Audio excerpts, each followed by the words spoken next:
তো যাদের শক্তি সামর্থ্য আছে তাদের জন্যই কিন্তু এটা বাধ্যতামূলক। কাজে আমি মনে করি যে আজকে আপনারা সবাই যাবেন, সেই প্রস্তুতি নিয়েছেন, আপনারা সুস্থভাবে যেতে পারেন সেই দোয়া করি। কারণ আমরা বাংলাদেশ আজকে স্বাধীন দেশ, আমাদের মহান নেতা জাতির পিতা বঙ্গবন্ধু শেখ মুজিবুর রহমান তিনি তার আজীবন সংগ্রামের মধ্য দিয়েই কিন্তু আমাদের এই স্বাধীনতা এনে দিয়েছেন। আর এই স্বাধীনতা এনে দিয়েছেন বলেই আজকে আমরা আমাদের স্বাধীনভাবে আমাদের দেশের মানুষ হজ করার সুযোগটা পাচ্ছে। বাঙালির জাতি একসময় দারিদ্র্যের কষাঘাতে জর্জরিত ছিল, অনেকে চিন্তাই করতে পারতো না বা সেই সংগতিও অর্জন করতে পারেনি, কিন্তু স্বাধীনতা অর্জনের ফলেই আজকে এটা সম্ভব হয়েছে। আমি জাতির পিতা বঙ্গবন্ধু শেখ মুজিবুর রহমানের প্রতি শ্রদ্ধা জানাই, একই সাথে শ্রদ্ধা জানাই মহান মুক্তিযুদ্ধে যারা শাহাদাত বরণ করেছেন, বুকে তাজা রক্ত ঢেলে দিয়ে আমাদের স্বাধীনতা এনে দিয়েছেন, আমি তাদের প্রতি শ্রদ্ধা জানাই। 15ই আগস্ট 1975 সাল, আপনারা জানেন যে সেই দিন জাতির পিতা বঙ্গবন্ধু শেখ মুজিবকে নির্মমভাবে হত্যা করা হয়। আর একই সাথে হত্যা করা হয়েছিল আমার মা বেগম ফজিলাতুন্নেছা মুজিবকে। আমার ছোট 3 ভাই কামাল, জামাল, রাসেল, তাদেরকেও নির্মমভাবে হত্যা করে। রাসেল তো ছিল মাত্র 10 বছরের শিশু। কামাল জামালের নবপরিণীত বধূ সুলতানা এবং পারভিন জামাল রুজিকে হত্যা করে। আমার একমাত্র চাচা শেখ আবু নাসের, তিনিও মুক্তিযোদ্ধা ছিলেন এবং পঙ্গু ছিলেন, ঘাতকের দল তাকেও ছাড়েনি, একই সাথে তাকেও হত্যা করে। রাষ্ট্রপতির military secretary brigadier Jamil Uddin ছুটে গিয়েছিলেন,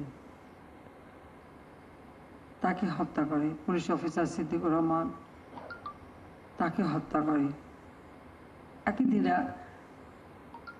আমার মেজ ফুপুর বাড়ি আক্রমণ করে আমার ফুফাতো ভাই যুবনেতা শেখ ফজলুল হক মনি, তাকে, তিনিও মুক্তিযোদ্ধা ছিলেন, তাকে হত্যা করেছে এবং তার অন্তঃসত্ত্বা স্ত্রী আরজুমনিকে হত্যা করে।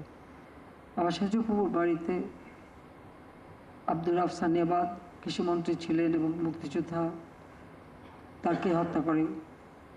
তার 13 বছরের মেয়ে বেবি, 10 বছরের ছেলে আরিফ এবং 4 বছরের নাতি সুকান্ত, গুলির আঘাতে তাদেরকে হত্যা করে। আমার ফুফাতো 2-3 ফুফাতো বোন এবং ফুফাতো ভাই সহ অনেকেই সেখানে গুলিবিদ্ধ অবস্থায় ছিল। তার 4 বছরের একটা ছোট্ট নাতি সুকান্ত পাবত, তাকেও নির্মমভাবে হত্যা করে। এবং তার 32 পুত্র মুক্তিযোদ্ধা, একজন সাংবাদিক শহীদ সেনেবাদ, তাকে হত্যা করে। ভাগ্নে রেন্টুকে হত্যা করে। এইভাবে 15ই আগস্টে ঠিক কারবালা ময়দানে যে ঘটনা ঘটেছিল তারই পুনরাবৃত্তি ঘটেছিল এই 15ই আগস্ট। কিন্তু কারবালা ময়দানে অন্তত নারী শিশুদের হত্যা করা হয়নি, কিন্তু বাংলাদেশে 15ই আগস্ট নারী শিশু কেউই রেহাই পায়নি। আমার ছোট বোন আর আমি বিদেশে ছিলাম, ঠিক জানি না আল্লাহর কি সাহায্য ছিল, মাত্র 15 দিন আগে আমরা দেশ ছেড়ে যাই। আমি আমার স্বামীর কর্মস্থল সেখানে গিয়েছিলাম জার্মানিতে, সাথে ছোট বোনকে নিয়ে গিয়েছিলাম। আমরা বেঁচে যাই, কিন্তু এবার বেঁচে যাওয়াটা বড় কষ্টের। 6 বছর দেশে আসতে পারিনি, এমনকি জিয়াউর রহমান আমার বোনের পাসপোর্টটাও রিনিউ করতে দেয়নি।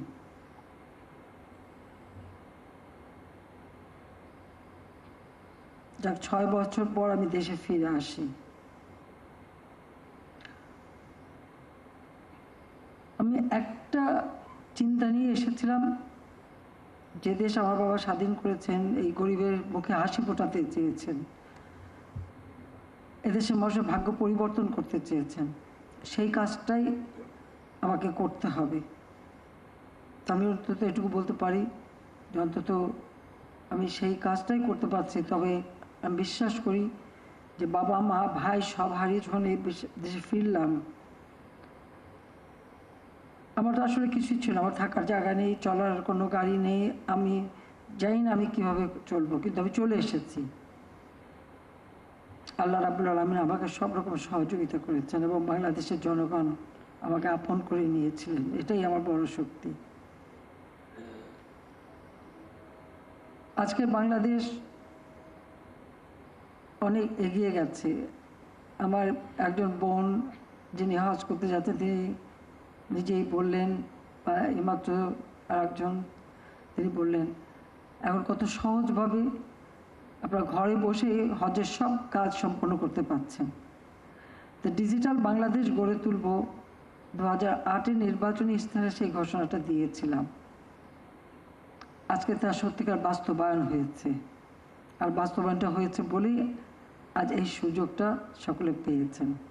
আর প্রথমবার যখন সরকার এসেছিলাম তখন মোবাইল ফোন যাতে সকলের হাতে পৌঁছায় সে ব্যবস্থাটাও করে দিয়েছিলাম। আর এরপর ডিজিটাল বাংলাদেশ করবার জন্য স্যাটেলাইট, বঙ্গবন্ধু 1 উৎক্ষেপণ করা, ব্রডব্যান্ড সমস্ত জায়গায় পৌঁছে দেওয়া, ওয়াইফাই কানেকশন দেওয়া, এসব করার ফলে কিন্তু আজকে এই সহজ পদ্ধতিতে আপনারা হজ করতে যেতে পারেন এবং কাজগুলি ঘরে বসে করতে পারেন, কোনো রকম হয়রানি হতে হয় না। আর তাছাড়া রেজিস্ট্রেশনের ব্যাপারটাও আমরা যাতে সরাসরি অনলাইনে রেজিস্ট্রেশন করা যায় সে ব্যবস্থাটাও করে দিয়েছি। এবং যারা নিজেরা কম্পিউটার ব্যবহার করবেন না, যেমন প্রত্যেকটা এলাকায় আমরা তো ডিজিটাল সেন্টার তৈরি করে দিয়েছি। এই ডিজিটাল সেন্টারে গেলে সেখানে বসেও কিন্তু রেজিস্ট্রেশন করা করতে পারেন, সেই ব্যবস্থাটাও আমরা করে দিয়েছি সহজভাবেই। সেখান থেকে প্রায় 300 রকমের সেবা জনগণকে দেওয়া হচ্ছে। আধুনিক প্রযুক্তি আমাদের জন্য এই সুযোগটা সৃষ্টি করে দিচ্ছে। সেই সাথে সাথে আমি সৌদি বাদশাহ, সেই বাহমানি বাদশাহ এবং সৌদি প্রাইম মিনিস্টার এবং হজের সঙ্গে যারা সংশ্লিষ্ট মন্ত্রী এবং অন্যান্য যারা আছেন তাদেরকেও আমি ধন্যবাদ জানাই যে তারা যে আমাদেরকে বাংলাদেশের হজ, বাংলাদেশের ব্যাপারে অনেক উদার এবং অনেক সহযোগিতা আমাদের করে যাচ্ছেন। সেজন্য তাদেরকে আমি আন্তরিক ধন্যবাদ জানাচ্ছি, মোবারকবাদ জানাচ্ছি এবং তাদের জন্য আমি দোয়া করি। কারণ আমি 84 সালে প্রথম যখন উমরা করতে যাই এবং এরপরে 85 সালে প্রথম যখন হজ করি, তখন সেই হজের যে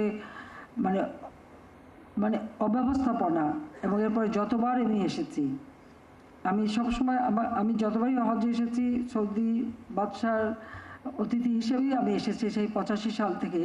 কিন্তু আমি সবসময় হজ ক্যাম্পগুলি ঘুরে বেড়াতাম, কোথায় কি সমস্যা আছে আমি ফিরে এসে চিঠি দিতাম এবং এখানে আমাদের যিনি অ্যাম্বাসেডার ছিলেন তাদের সাথে কথা বলতাম। যদিও তখন আমি এমপিও না, মন্ত্রীও না, কিছুই না, একজন নাগরিক হিসেবে, কিন্তু আমার কথায় তারা গুরুত্ব দিয়েছেন এবং আস্তে আস্তে এই হজ ব্যবস্থাপনাটাকে আমরা আরও উন্নত করতে পেরেছি।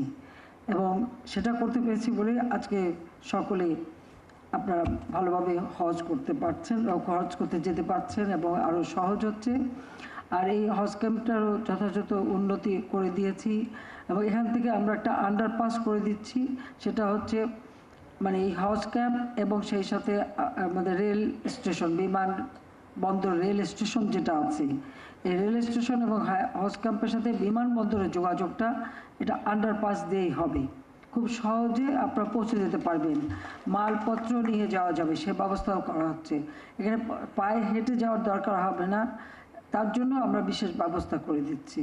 এখানে সোজা এসকেলেটর থাকবে, তাছাড়া আপনার ওই গল্ফ কার্টের মধ্যে ওর ধরনের গাড়ি থাকবে ব্যাটারি চালিত, সেখানে নিয়ে পৌঁছে দেবে এবং একদিকে রাস্তা পারাপার, অপরদিকে আপনি বিমানবন্দর, এটা দুটো জায়গায় যাওয়া যায় সে ব্যবস্থাটা আমরা করে দিচ্ছি। পাশাপাশি আমাদের সারা বাংলাদেশে আমরা রেলওয়ে নেটওয়ার্ক গড়ে তুলেছি। কাজেই রেলে এসে এখানে স্টেশনে নেমে সরাসরি কিন্তু বিমানবন্দরে চলে যাওয়া যাবে। আর আপনারা জানেন আমি প্রতিটি উপজেলায় যে মডেল মসজিদ করছি, সেই মসজিদে সেখানে কিন্তু হাজিদের হজ সম্পর্কে ট্রেনিং দেওয়া এবং যারা সেবা করবে তাদের ট্রেনিং দেওয়া, তাদের হজ সম্পর্কে সমস্ত তথ্য দেওয়া, রেজিস্ট্রেশন সব ব্যবস্থা কিন্তু এইসব মসজিদের হয়ে যাবে। কাজে সেখানে খুব বেশি ক্যাম্পে থাকা বা তার প্রয়োজনও হবে না, নিজের ঘরে বসে সব কিছু করতে পারবেন, সেটা আরও সহজ হয়ে যাবে। সেই ব্যবস্থাটা আমরা করে দিচ্ছি।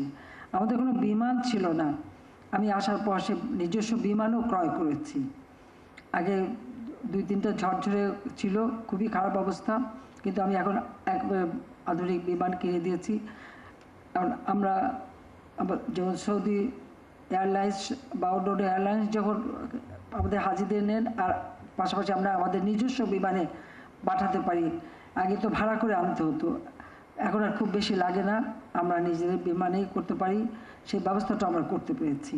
সেইভাবেই আমরা বিভিন্ন পদক্ষেপ নিচ্ছি। কারণ জাতির পিতা বঙ্গবন্ধু শেখ মুজিব বাংলাদেশকে অসাম্প্রদায়িক চেতনার বাংলাদেশ হিসেবে গড়ে তুলেছে, এটা ঠিক, কিন্তু পাশাপাশি এই যে হজ ব্যবস্থাপনা উন্নয়ন বা ইসলামের সেবা করার জন্য ইসলামিক ফাউন্ডেশন তিনি তৈরি করে দিয়ে গেছেন। ইসলাম সম্পর্কে মানুষের যে সম্যক ধারণা হয়, সে ব্যবস্থাটা তার হাতেই করা। স্বাধীনতার পর মাত্র সময় পেয়েছিলেন মাত্র 3 বছর 7 মাস। এই 3 বছর 7 মাসের মধ্যেই তিনি এই পদক্ষেপ নেন। রেডিও টেলিভিশনে যে তেলাওয়াত করা বা ঈদে মিলাদুন্নবীর ছুটি দেওয়া, সব কিছুই কিন্তু জাতির পিতা করে গেছেন। অর্থাৎ দেশের মানুষের ধর্মীয় অনুভূতিটাকে সম্মান জানিয়ে সকলে যেন সহজভাবে ধর্মটা পালন করতে পারে, সেই ব্যবস্থাটাও তিনি করে দিয়ে গেছেন। কাজে আজকে বাংলাদেশ যতদূর এগিয়েছে, আমি মনে করি যে এটা দেশবাসীর সকলের সহযোগিতা পেয়েছি বলে এটা সম্ভব হয়েছে।